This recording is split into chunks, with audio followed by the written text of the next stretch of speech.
So our first speaker today is Dr. Dennis Culhane. He's the professor, he's the Dana and Andrew Stone Chair in Social Policy, and he's co-principal investigator from the coolest title of the day, which is the Actionable Intelligence for Social Policy Center at the University of Pennsylvania. Now, those of you who saw on the link on our website, Dr. Culhane's recent paper that estimated the emergency bed need for the US homeless population is posted there, but also there'll be data in his slides, which will be coming up shortly. We're also really pleased to have here today Stephanie Klasky-Gamer, who is president and CEO of LA Family Housing. She's coming to us from Los Angeles, where it is pouring rain, which makes her work all the more urgent. We're really happy to have Stephanie here. She opened an emergency shelter yesterday, and she is literally opening another one today. So I want to just thank you for making time, Stephanie, to be with us on such a busy day. And finally, we have Viana Davila, who is a reporter with ProPublica. Viana is joining us from Seattle, where she has reported on homelessness since 2017. She's here to give you some of her tips and share how she's gotten these amazing stories and how you can too. And I note that several of you have emailed me before the show started asking how we can make this story meaningful to our readers, how we can get this story past editors who don't want another bad news story today, and generally how to advance this issue, even though everyone knows it's important, to do it in a fresh way. So we're going to take all of those questions today. Please remember that you need to raise your Zoom hand, which is a little green button on the bottom of your screen. If you want us to call on you, you can put your question in the chat, but it's better if you raise your hand. And with that, I'll turn it over to Dr. Culhane. Welcome. Great, thank you, Sunny. I'm glad to be here. And I have a presentation that I'm going to be sharing with folks. So just one second while I load that. So I've been working on a project just the last couple of weeks with some colleagues whose names are listed here: Dan Treglia and Ken Stipe from the University of Pennsylvania, Randall Kuhn from UCLA, and Tom Byrne from Boston University. Our goal in this work was to try to estimate what would be the need for additional beds, which could be configured in the most appropriate ways available in a community in the face of the COVID-19 crisis. We used some existing estimates on the number of people who are homeless in different communities.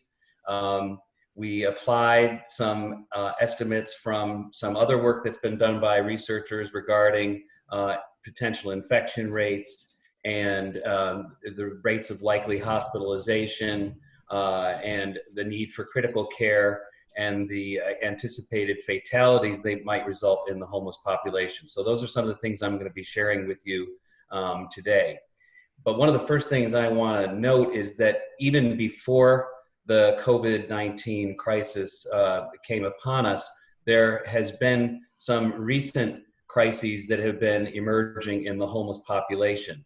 One of those is a rapid growth in the unsheltered homeless population, especially in West Coast cities since 2014. The other is that the homeless population is aging, and it is prematurely aging, and as I'll note in a moment, because they have an accelerated rate of aging physically. They appear 15 to 20 years older than their biological age in terms of the conditions that they present with from a healthcare perspective. And they also have a life expectancy that's 15 years shorter than the general adult population. Just to provide a little data on the growth in the unsheltered homeless population, this is data from the annual homelessness assessment report to the Congress that was released just this past January. And if you look at the yellow line and you look at it since 2014, you see that the increase in the unsheltered, non-chronic homeless population is really the most striking feature of this trend recently, growing by 71% from 2014 to 2019. And in terms of the aging of the homeless population, this trend has been going on for about 35 years, namely that the adult homeless population has been concentrated among people who were born between 1955 and 1965. The light blue line is the age distribution as it was measured by the Census Bureau in the sheltered homeless population in 1990, when their average age was 30, and they were mostly between the ages of 25 and 35. Every 10 years, that curve has moved to the right. So you see that 2000, they had a peak age of around 40, and in 2010, peak age of 50. In 2020, we are, of course, projecting the Census Bureau will find that the peak age is around 60, with most of the folks being between the ages of 55 and 65. So this population wave has been coming through the homeless population, as I say, for about 35 years, and it is going to have a tremendous impact on homeless service systems, which are not really geared up for dealing with people who are elderly. Elderly homelessness has historically been quite rare in the United States in the last 50 years or so. Just to also give you a sense of the projection, along with my colleagues, we looked at Los Angeles, Boston, and New York, and projected what's going to happen in the elderly homeless population. You can see here that we anticipate a near tripling, between 2.5 and 3 times increase in the proportion of the homeless population that's elderly from 2017 to 2030. So we're really, if you see at 2020, we're only in the very beginning of this crisis, which most providers are already feeling the pinch of serving an older and increasingly frail population, but it is going to get significantly worse over the next 10 years. One of the things we did for the most recent paper is we applied the homeless, likely morbid population related to the COVID exposure, and in terms of and applied the 15 to 20 year age advancement to see how they would differ than the general population in terms of some key factors. So for example, this chart is showing the likely rate of hospitalization among people who are homeless, which we estimate is about double the rate of hospitalization for the general population. And in terms of need for critical care, the need, depending on how you set the parameters, between 2 and 4 times as likely need for critical care among the homeless population than the general population, because of their high risk status in terms of the comorbidities. And lastly, in terms of fatality, we expect the fatalities to be 2 to 3 times greater in the homeless population than in the general population. So one of the other purposes of our project, as mentioned at the outset, was to estimate what would be the emergency accommodations needed for this adult homeless population, because this does not include homeless families. And basically, we estimated that there would need to be density reduction. Most homeless shelters are actually quite crowded. Beds are pretty close to each other. That might be 2 to 3 feet apart. And indeed, in many cases, adult shelters have bunk beds. So in order to accommodate the recommended social distancing, FEMA recommends 100 square feet per person for people with disabilities, and the CDC has specifically recommended 110 square feet per person for people who are homeless. We hypothesize in our estimate here that of the current total supply of adult shelter beds, which is about 200,000, that you would have to reduce density for 50% of those at least, which would result in an increase in 100,000 beds being needed across the US.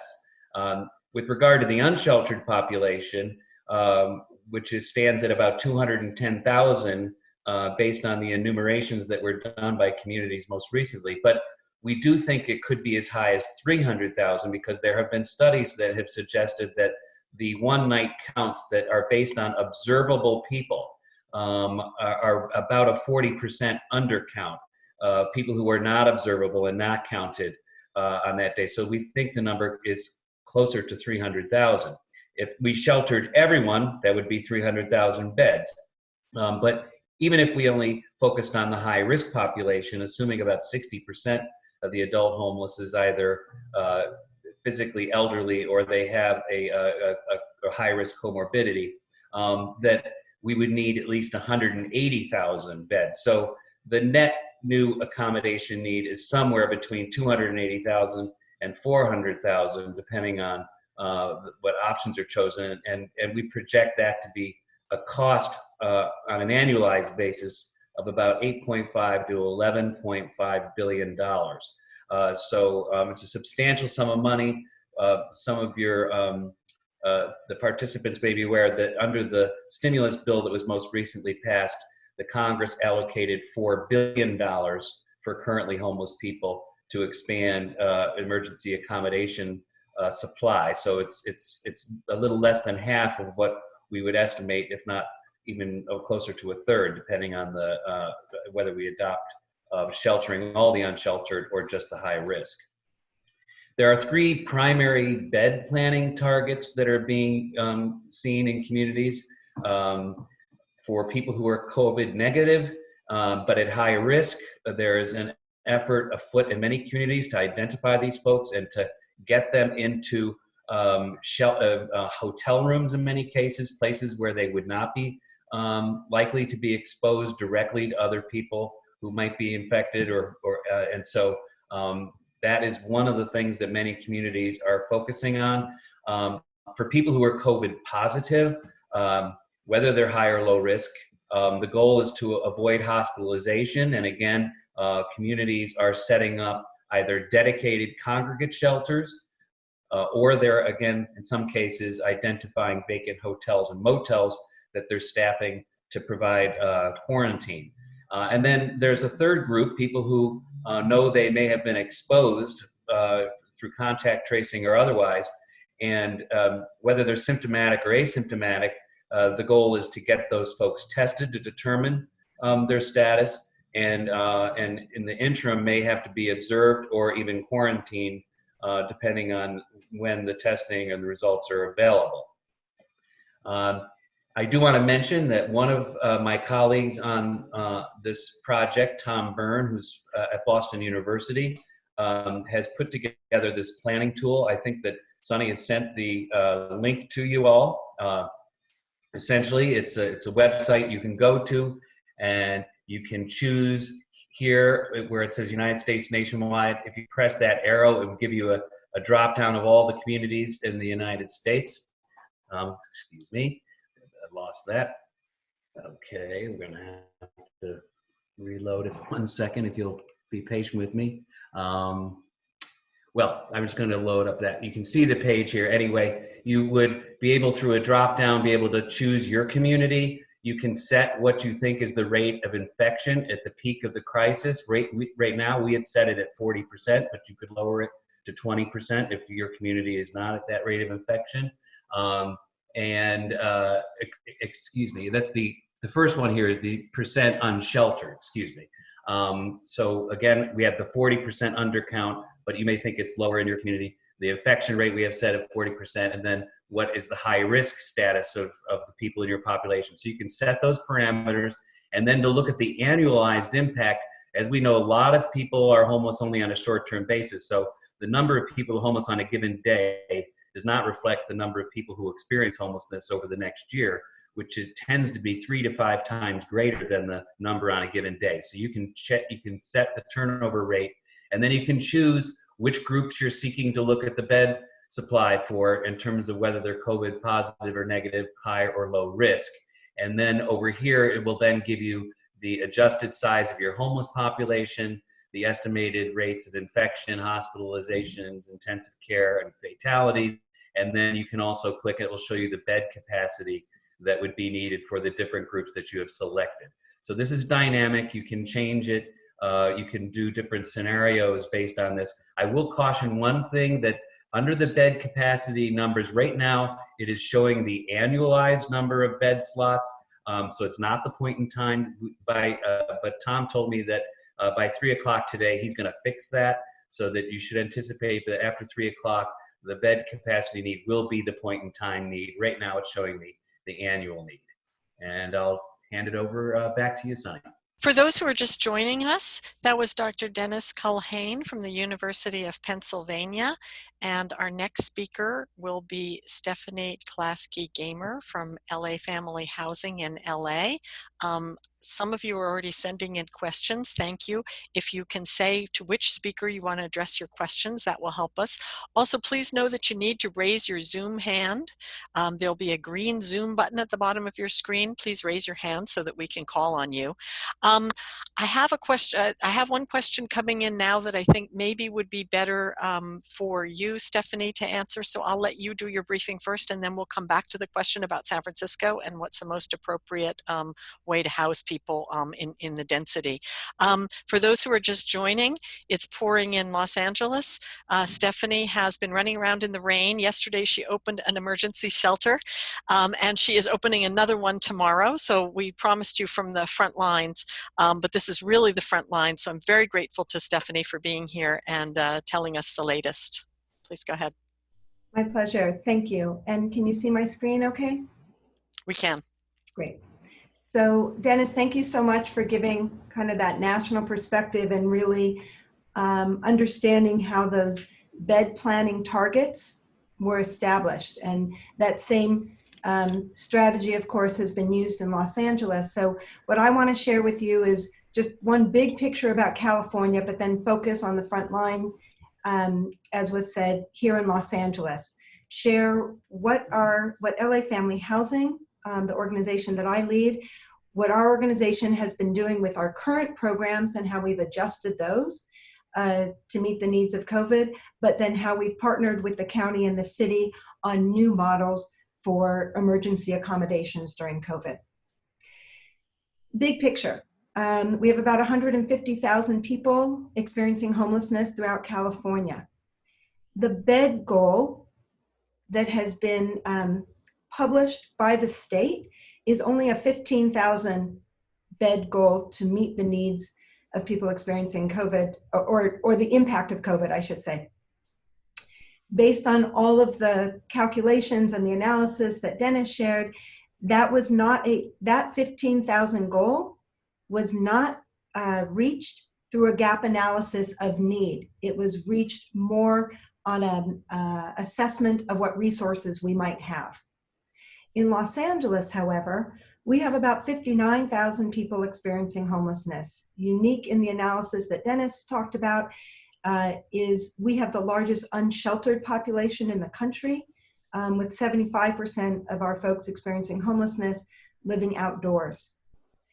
We did do a gap analysis here in LA, and through that analysis, based on the 3 different emergency accommodations that was explained in Dennis's report, we came up with about 19,000 as our assessed need. So that, I will go into it in more detail, but it breaks down about 15,000 for the decompression beds, about 2,000 for what we're calling the isolation, quarantine, or medical shelters, and another 2,000 beds that we're hoping to just move people into congregate settings, but at least indoors.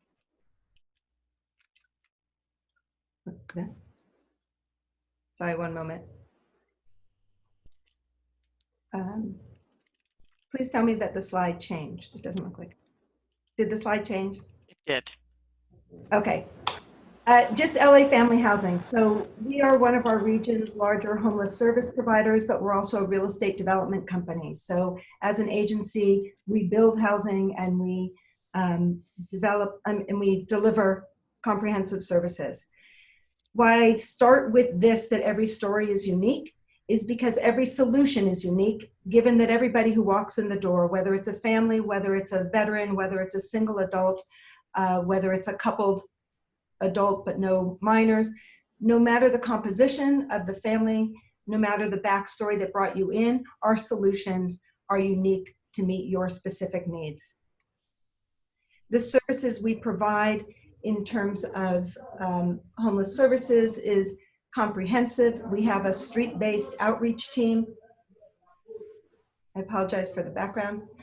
We have a street-based outreach team, boots on the ground, still working. We're about 340 employees, about 165 are still on site because of the essential services we provide. Of that team on site, it includes our street outreach team, our housing navigation team that is helping still move people into housing. and the clinical case management that we provide in all of that. In terms of the housing delivery, we build and provide both interim housing as well as permanently affordable and permanent supportive housing. Our interim housing, we call it by lots of different names, and it serves different purposes, but again, to the unique needs of the family or the household. We have our bridge housing for adults, which is essentially a large congregate property. It's 250 single adults.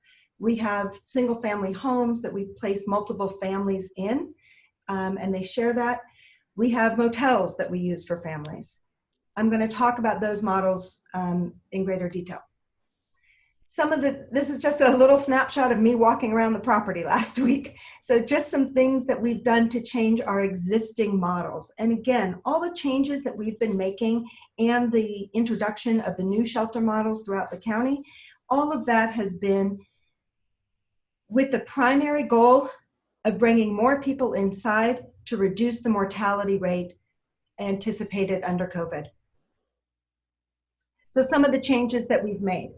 On the left-hand side, much of that is our bridge housing site. So in addition to just safer practices, even though the staff right there, they wanted to take their masks off when I took a picture, but our staff are wearing masks, they're wearing gloves, we've got sanitizers all over, we've created greater distance. That's a table that we put in front of the welcome desk. So we still have staff 24/7 at that shelter. But some of the things we needed to do was decrease gathering spaces. So we had one dining hall, we now have 3. We had a computer lab and a community room, but we've had to dismantle both of those so that we could add cots in those 2 spaces to reduce the density in the residential rooms themselves.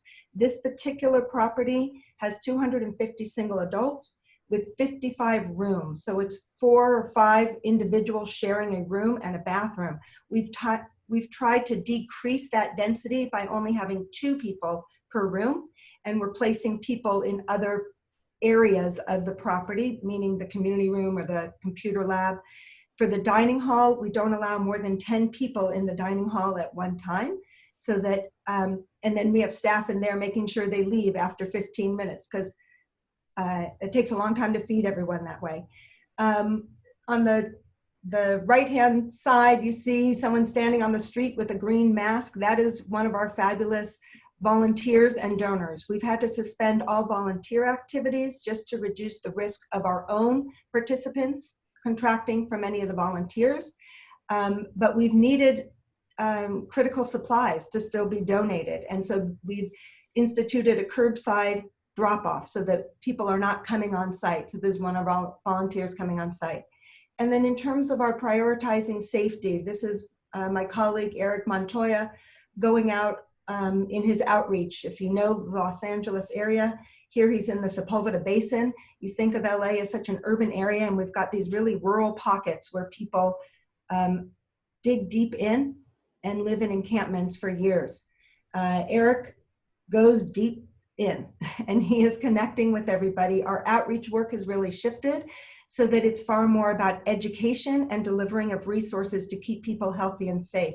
One of the first things that the city of LA did when COVID came into our life a few weeks ago was bringing washing stations out to all the encampments. With 75% of our homeless population living outdoors, we've been begging for this for years. So in some ways, the silver lining of COVID is all of the institutional changes we're making to improve the health of people experiencing homelessness. So I'm going to talk about 3 new emergency shelter types that have been set up, and I appreciate Dennis kind of walk through those scenarios. The first one here, this is from yesterday's opening of, it's in LA, we're calling it a a tier 1 emergency shelter. They're really about density reduction in many ways. So the tier 1s are prioritizing COVID vulnerable people experiencing homelessness. So those are people with underlying health conditions or are older. We're focusing first on people who are living outdoors, but the tier 1 sites are also focusing on density reduction of existing shelters. So yesterday the county and state have master leased motels throughout the region.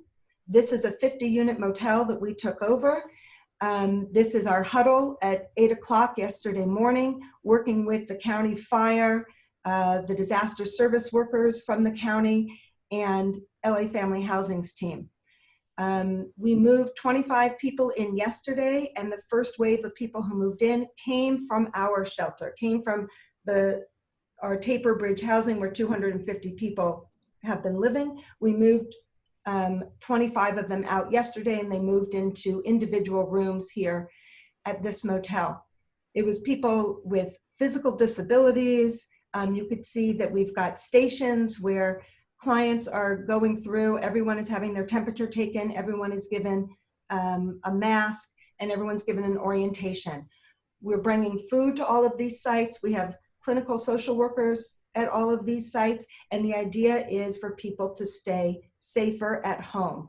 If you don't know, that is the order, that's the name of the order in the state of California and the city of Los Angeles, which is our Safer at Home order, that everyone will be healthier if they isolate. The goal of this model is 15,000. The second model is the new medical sheltering. That's for the COVID positive or people to quarantine if they have already tested positive or they have been exposed to somebody. The only real difference between these two models, this is also taking place in master leasing of motels. It's the same kind of team huddled in the morning with the fire department, disaster social workers, our clinical team, but this also has a medical team on site. They're really just monitoring people's well-being, even though they're already positive. And I should say one thing about the new medical sheltering. This is not specific, in LA County, it's not specific to people experiencing homelessness. It's to anybody who has tested positive or is waiting on a test or is showing symptoms, who does not have a safe place to quarantine in their own home. And then the third model was actually the first one that rolled out. This happened in the very first week, and it was done by the city of Los Angeles, not the county. The city converted all of their recreation centers at the city public parks into a congregate emergency shelter. The real priority here was immediately moving people from the streets. So while we are not a provider at these sites, these are actually run by the Parks and Rec staff with some support. We have been a critical, we feed these sites. So we literally, our outreach team is getting people to move into these sites. And there's originally was a goal of 16,000 beds, and it's the more realistic expectation is about 1,500. Stephanie, let me stop you right there just for a minute because we have questions coming in on the thing that you're talking about right now. Can everybody hear me? Okay, so this is a question from San Francisco, from Sarah Rees-Grossman of the Huffington Post. She's asking what you think of efforts like in San Francisco to create expanded shelters, which look like big open spaces with mat pads. Tyler, can you show us the photo of what Sarah's referring to? It's a response, obviously, to these overcrowded shelters that you've been talking about. Sarah notes that advocates say the city should put homeless people in vacant hotel rooms for prevention, but the city for now is keeping those only for positive coronavirus cases and for isolation and for health workers and projected surge in hospital beds that will be needed. So are these expanded open space shelters, now we've got a picture, are these appropriate or safe in your view, and do you suggest a different response? I really don't want to judge whether they're appropriate and safe for San Francisco. I can really only speak to the response we've had from participants, our clients, in coming into one model versus the other. Many of our clients who are outdoors, which was the first wave of people we were trying to move inside, and we did it in our rec centers. And our rec centers are not so dissimilar from that, but it's only 30 people. because that's just the physical space of the rec centers. It's like a gym. While they are full, I will say there was concern by participants to come in because they felt like maybe they were safer with the 3 people they're living with in an encampment than with 35 people that they'd be living with in an open space like that. I think we're running them very well in LA. We're giving people lots of freedom. They come and go because nobody there is symptomatic in that space. We're bringing food to it every day. There's access to showers. So I think, this notion that people don't want to come inside is false. They do when there is a place that they feel safe to come inside. I think one of the challenges with right now in LA County, we are investing our resources, both human and financial resources, on the motel model, only because there's so much unknown on the spread of the virus. And even if people are totally asymptomatic, etc., we just don't know. So I think there's a lot more investment here in LA, at least, on the motel model, though we have something similar, of course, with the rec centers. Okay, thank you so much. Do you want to resume? And we cut you off. I just wanted to mention to This was everyone. actually my last slide, and it was, Oh, I mean, one of the things I just want to say, it's kind of a funny, cute picture. It's our team. And one of the things that I think would be phenomenal to highlight are the staff that have been a part of this. I don't love the sorry, I know it's the name of the show, Frontline, because it isn't military, but it is jumping in. And it's saying we're doing this, and we're doing this because it furthers our mission, because we are here to end homelessness in people's lives, but also save their lives. And that's what our COVID response has been in LA County. It's really been about minimizing mortality. And I'm proud of our team, and so I wanted you to all see them. That's a handful of them. okay. All right. We've got a lot of other questions coming in. Vienna, we'll just take a few right before we get to you. Zoe Greenberg from the Boston Globe. Are you online, Zoe? Hi, I am. Can you hear me? We can. Okay. Yeah, I was wondering for Dennis Culhane, if you could talk about whether there's similar data for families who are experiencing homelessness, families with children. Most of the homeless families are in shelter accommodations that include private rooms, so this issue of social distancing may not apply it really doesn't apply as much as it would in the single adult population. We did include families in the unsheltered count estimate. So to the extent that families were counted as unsheltered in the PIT count, point in time count, that has been included. So the projection is included for families who are unsheltered. Okay. Here's another question online from Brianna Erickson. Right now, my city, sorry, Brianna, where are you from? Las Vegas Review-Journal. Las Vegas is building a $3 million structure similar to the world market, where they'll have 350 cots and separate homeless people by those who are isolating. Because they have the virus and need a place to go after the hospital. So to separate them from the people who may have been exposed, and that is outdoors in Las Vegas.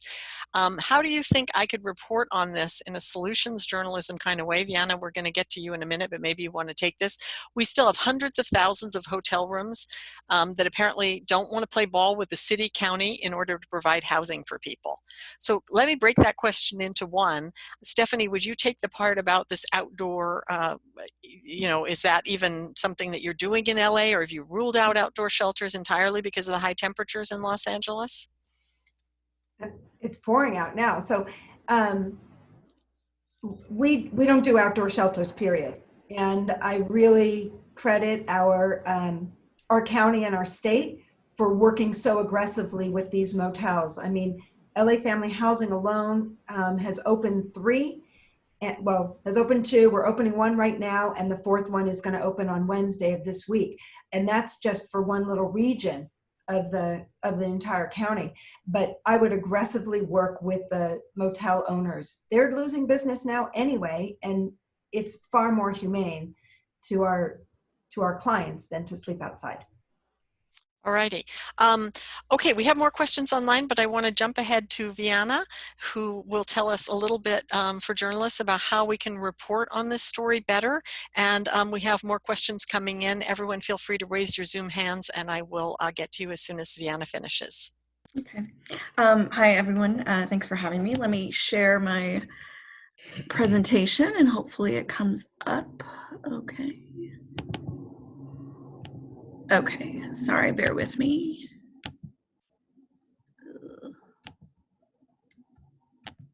Okay, can everybody see that?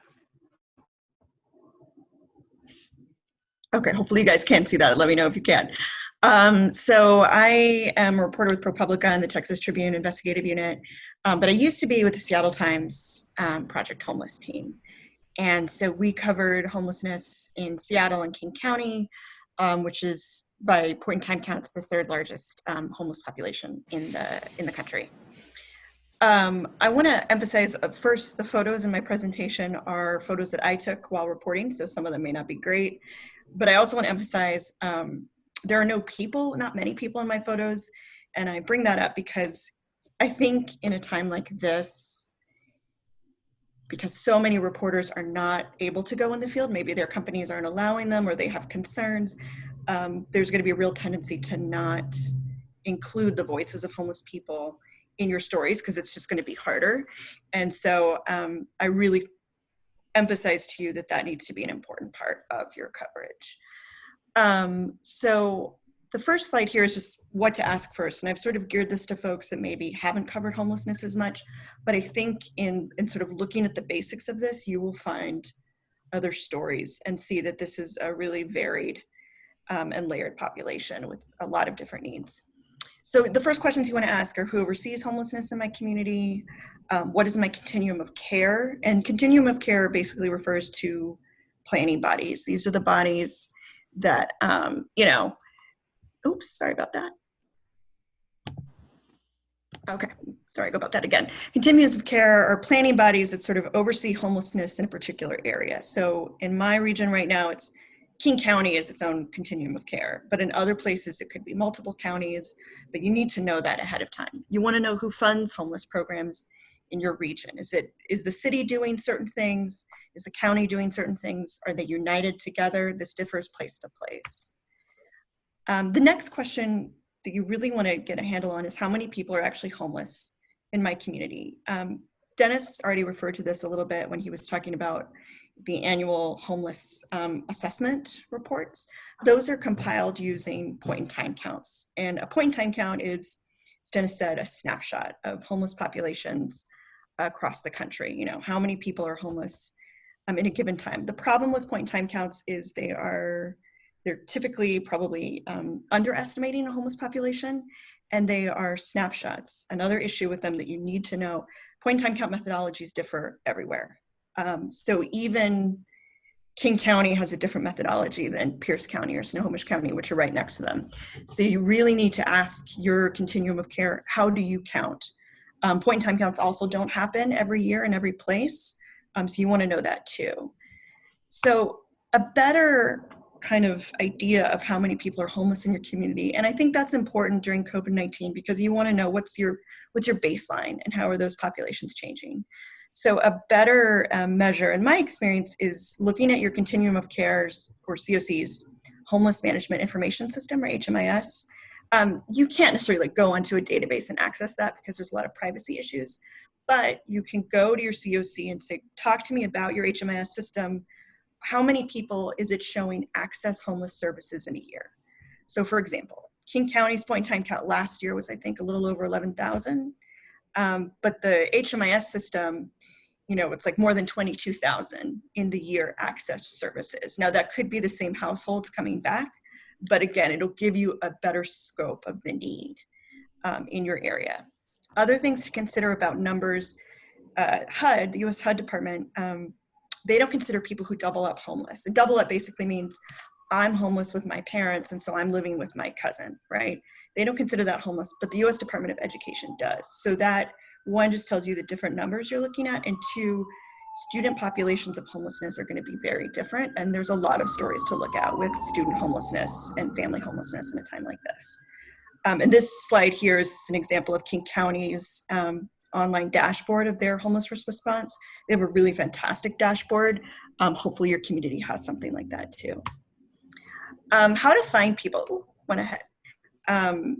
In a time like this. For the story I just did with ProPublica a couple weeks ago, which was sort of an overview of how homeless people will be affected, I reached out to a shelter that I've had somewhat of a relationship with in the region. And, you know, just sort of talk to them, what are you experiencing? I actually called a ton of shelters, I should say. And it took a while to find a shelter that was sort of willing to put me in touch with their, some of their homeless clients. And we talked on the phone, and that is how I was able to do that because I couldn't go to them in person. You know, so that is one way to find people, but other good questions to ask. Who is doing outreach in your community? Reach out to those outreach groups. How is your shelter system designed? In this photo here, it shows one of Seattle's tiny house villages. Does your community have a tiny house village? Is that part of the supply of homes or temporary housing in your community? Is there a safe parking program for people living in vehicles? Those are all sort of touch points you can reach people. You need to ask yourself, who is a service provider actually serving? Most of them have specific populations they serve. They're going to serve youth, they're going to serve families, they're going to serve chronically homeless adults. So that's a good question. Ask yourself, where are they living? One thing the point in time count is good for is it breaks it down, or at least King County's does, by like this many people on this night were living in their vehicles or this many in tents. That kind of gives you a sense of where to look. Remember, a lot of people in this country live in their vehicles now who are homeless. That's a good population to look at. Also look, is there a group that monitors homeless deaths? There's one in King County called Wheel. Do they hold vigils for them? Those are other people that you can connect to. Kind of in the same vein as that, homelessness looks different person to person. I really emphasize that. Tent encampments are often the most visible piece of homelessness, but it's just one part of it. I mentioned the people living in vehicles. There were people living in vehicles long before COVID-19 who were not getting great access to services. So imagine how much worse that's going to be now. Those are the kinds of questions I would be asking myself. Remember the same racial disparities that occur in all aspects of life in this country. ProPublica just had a great story about that and sort of the disproportionality of people being affected by COVID-19 in Milwaukee and other places among the African-American population. Those same disparities happen in the homeless population. In King County, it's African-Americans and Native Americans.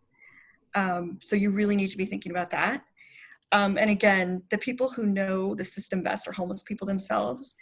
You want to ask them, how does it work when you try to call for help? Like when you dial that number to try to get into shelter, what are you on hold for hours? Like what is this experience like for you? Questions to ask when you're reporting, how did my community handle homeless encampments before COVID-19? Were they clearing them? Were they removing them? What were the laws or policies in place? And how is that changing now, if it is changing? Are they still clearing camps? You know, Seattle would remove them, had a policy to do that, and they've said that they've stopped that during COVID-19. Well, some cities I've heard have not. So those are good questions to ask. Stephanie brought up the hygiene services that they had asked for years from LA. Now they're starting to get them, like mobile hand washing stations, porta potties. Well, is your community doing that? Or where are they putting the mobile stations? Are they where homeless people can actually access them? Are they cleaning them regularly? Another interesting thing that I think will evolve over time is, you know, before this, most homeless service providers would say sort of their big goal was trying to get people into housing. Well, how is that goal being affected during COVID-19? Is it now about, so many service providers I talked to said, we're just trying to keep these people alive now. So what are the long-term effects of that? Were there people, you know, just on the brink of about to get housing and now this has just thrown that off? Just some terms and concepts to know if you're reporting on homelessness. Trauma-informed care.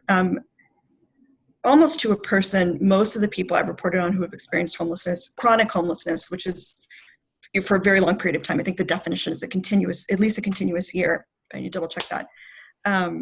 Had some kind of trauma in their lives at some point that is very universal. And just imagine how traumatic this situation is going to be. And one of the things I touched on in my story is there's sort of this enforced social distancing now because of this virus. And for a lot of homeless people, the connection with maybe their soup kitchen or their service provider is one of their only human connections besides maybe in their camp. And now by necessity, that's being maybe not broken, but it's a literal distance. And how is that going to affect people over time? Vienna, Yes, let me yes. stop you just for a second. We have a lot of questions on the line. Let's turn back. This might be for you, Stephanie. Associated Press, Anita Snow is asking about Los Angeles. How many positive cases of COVID-19 have you seen in LA or any of the homeless communities in the United States? Are people being tested and by whom? And is it by county health departments, nonprofits? Who's doing the testing? So I asked last night for an update on the number of COVID positive people experiencing homelessness, and the number was 9. It's either 7 or 9 because there's confusion over 2 of the early reports of people. We don't think there's been any deaths of people experiencing homelessness because of COVID. In terms of who's doing the testing is still really hard to get in Los Angeles area. And we do know that some of our FQHCs, federally qualified health centers, which tend to have the community clinics that become the medical home for our clients, they do have a small supply of tests, but it's primarily led through the Department of Public Health. And I don't know what the other question was. Oh, whether nonprofits can also do testing. Do they have test kits? Service providers or nonprofit Yes. health centers? No. Service providers don't have any health. We don't have any tests.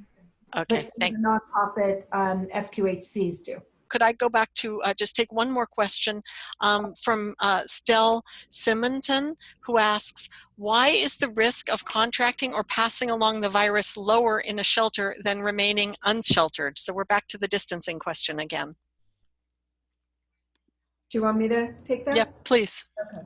So to both those questions, I think it totally depends on the structure of the shelter and what behaviors the shelter provider has adopted to keep people safe.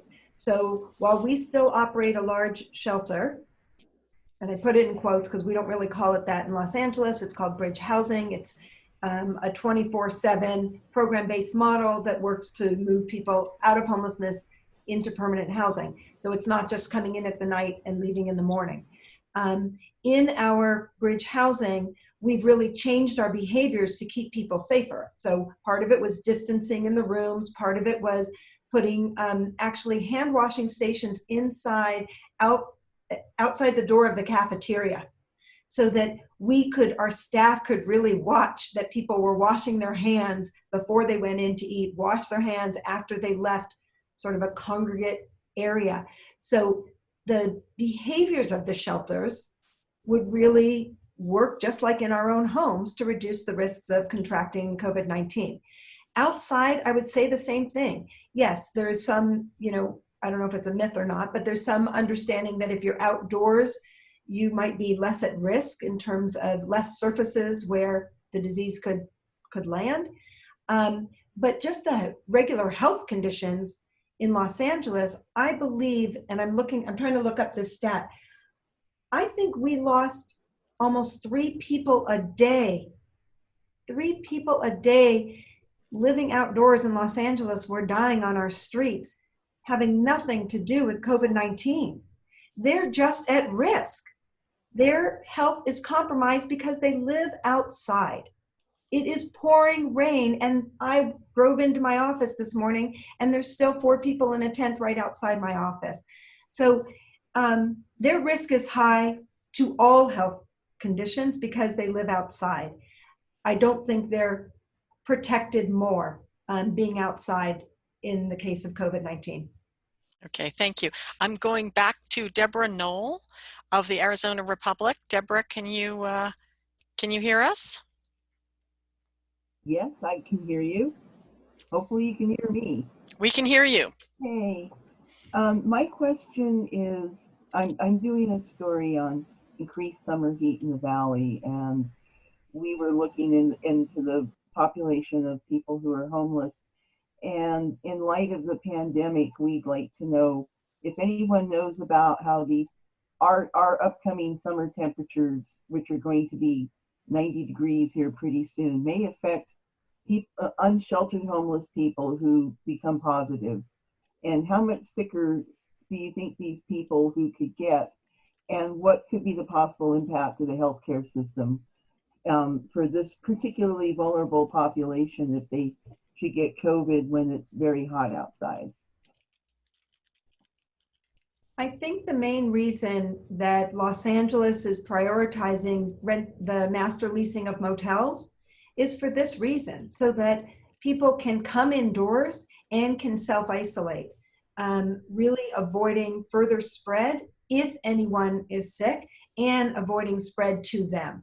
So I believe that, this immediate investment, and this is going on, I think, I talked about 4 that we've been a part of, and I know that there are at least 5 others that have opened up in the last 2 weeks of motels, taking over of full motels. I think we are investing in the best strategy to protect people's health, both our housed and our unhoused communities.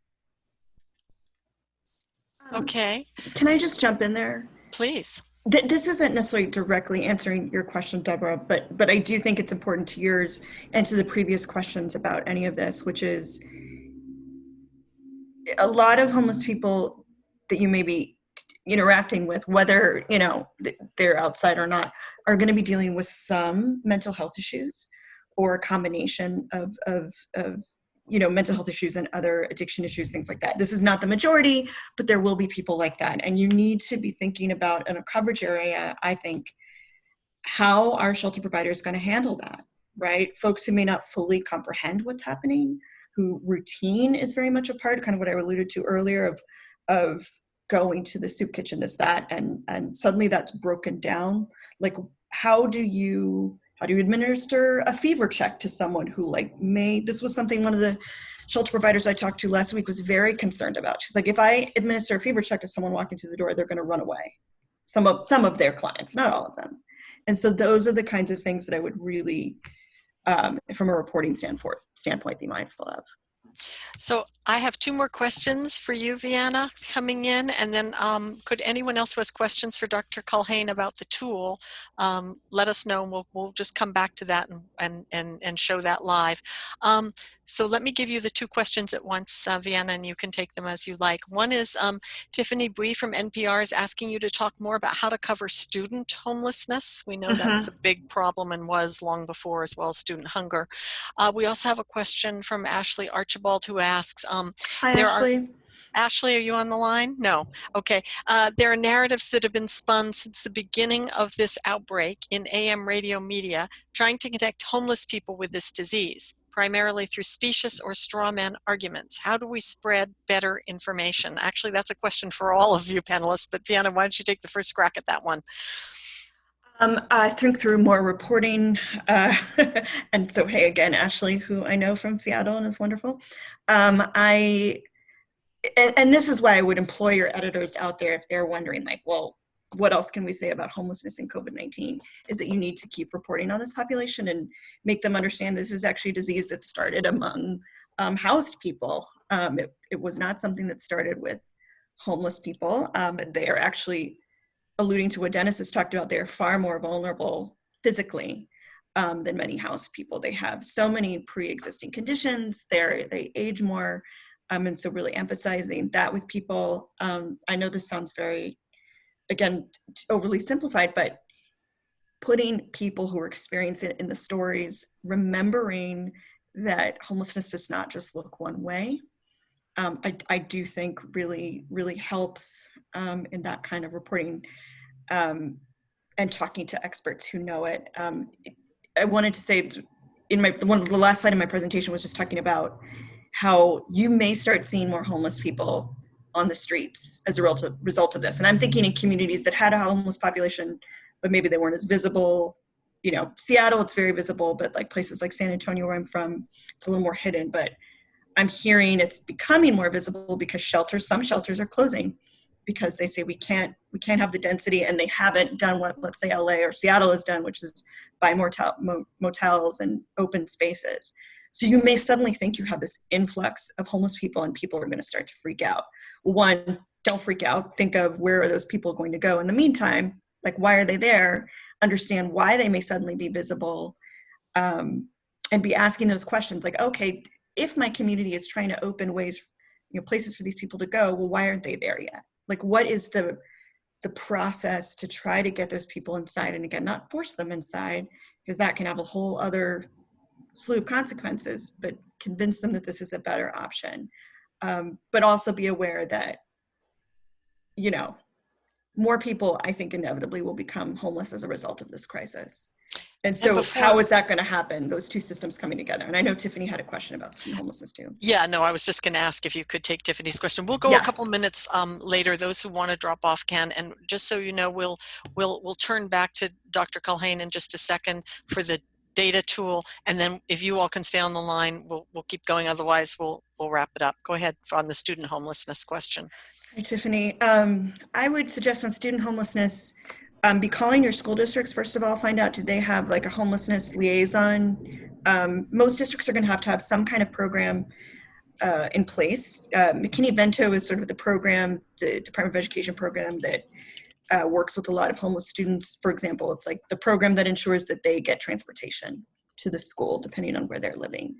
So that is where I would start. I didn't cover student homelessness as much. Some of my colleagues did, and so I'm happy to refer you actually to some of them.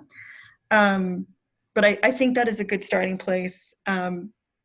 Talking to the Department of Education contacts either in your state and saying, like, what do you know about student homelessness here? I think a question you might want to ask yourself is, well, were those students in doubled up situations, which is sort of its own issue right now? And what is their sort of tele-education like now? But then also, who were the homeless students that were not in a home? Like, were they in vehicles? Were they in family shelters? And how much more complicated is now their education, plus their childcare, because their parents were very likely working, even though they were in a homeless shelter. That's very common. So what is the homeless shelter doing to accommodate that? If the parents are still working, if they're in an essential job and don't want to lose that job, because they're trying to get out of the shelter, well, then how is the shelter accommodating that? So, but email me later and we can definitely connect you with some folks. Okay, looks like Stephanie, you want to jump in? I just wanted to add one thing about the student population, but also a way of reporting this. I think one of, that the opportunities that has arisen out of this tragedy of COVID-19 has been the systemic changes that we've made, from our educational systems to our housing authorities to our homeless service delivery system. We have made, just in the last 3 weeks, we've made more changes that are consistent to what we've been asking for in the last 3 years. And highlighting the systemic changes that are so positive and are going to take us so much farther and make us stronger when we end this pandemic. In terms of the students, one of the things in Los Angeles County, we do have a rule that no child will sleep outside. So you really will not see families outside, and you won't see them in their cars. We do use the motel system, not in the same way that we're now master leasing whole motels, but nightly motel stays. What we realized is, again, as you were saying, Vanna, so many parents are working. Now they've got childcare issues. The stress levels are so high. Incomes are being reduced. And so we've stepped in with the graciousness and generosity of the private restaurant sector. And we have been providing meals now, where we weren't doing that before, to all of our families that are in some form of interim housing. The other thing we've done is Spectrum has a 2-month free internet connection. So we've been using our IT team to go out to all the spaces where our families are staying and getting better access to internet, so that the families don't have to gather in one community room, but their kids have access to internet in the rooms where the families are staying. So how is your system in the community where you're reporting being creative and coming up with lasting solutions that we will carry on past this COVID? Thank you so much. All right, we're going to, anyone that needs to drop can drop. I'm going to turn back to Kathy Best and Dr. Culhane to come back to the data question for those of you joining late. Dr. Culhane was having a bit of problems doing this live. Tyler, can you bring up the tool? Kathy, I'm trying to unmute you so that you can actually join us. All right, are we able to use this tool live now? You can. You should be able to. I'm not controlling the screen. You're not But controlling the screen. Okay. Well, those, just with if you those could say slider what we'd like bars, to see. Yeah. yeah, those slider bars allow you to set, in the first case, what you expect to be the unsheltered population undercount. It's set at 40%, but you could lower it if your community does a more rigorous counting and estimation effort. The next slider bar is about the infection rate. And right now it defaults to 40%, but it might be lower in your community that you're expecting that the infection rate in the homeless population might be 10 or 15%, for example. And then the third option is the percent of the homeless population with high risk medical conditions. So they might have, respiratory disorders or old age, which in the homeless population is basically thought about as over 50. And then the last one is, what is the turnover that your shelter system experienced? So someone mentioned the Seattle statistics recently, 8,000 people homeless on a given day, but 22,000 people who are sheltered in the course of a year. That would be a turnover of about 3. So you could set that to the turnover rate. And then the check boxes below that are for which population do you want to estimate the bed need, and you can select by COVID positive or negative and high risk or low risk with regard to medical comorbidities. And once you do that, up on the top, you have different options which allow you to see what's the size of the homeless population based on these estimates, what's the rate of infections, hospitalizations, intensive care, and likely fatalities as a result of that. And then you can then click on the last one, which gives you what's the bed capacity that you need for those different subpopulations.